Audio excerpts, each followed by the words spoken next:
deck. So there's my temporary beam in.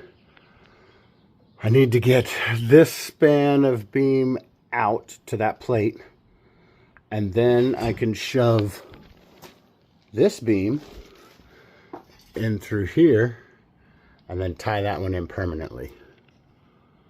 So yeah, stay tuned. Okay, welcome back. It's been a long day. Let's do a walkthrough.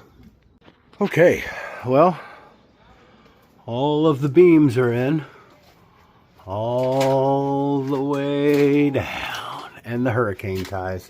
Got to make sure you have these things.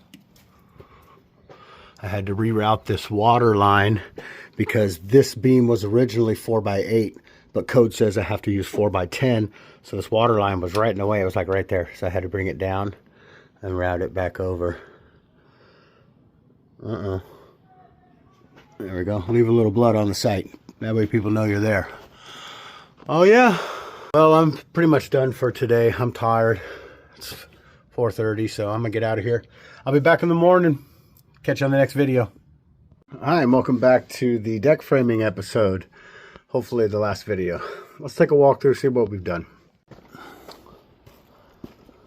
Okay.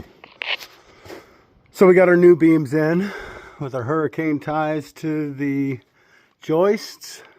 I'm gonna leave those temporary posts in because it's extra support. There's the stairs rebuilt. Had to do some framing on these steps as well. Had to replace this stringer and double up some 2x12s here because I couldn't get a 4x12 because the lumber yard is closed. And then I put a new stringer on this side because this side didn't have a stringer.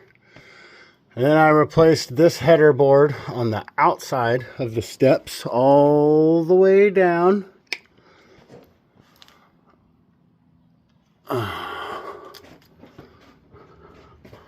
All of my beams have mending plates and L brackets tying from the beam to the post.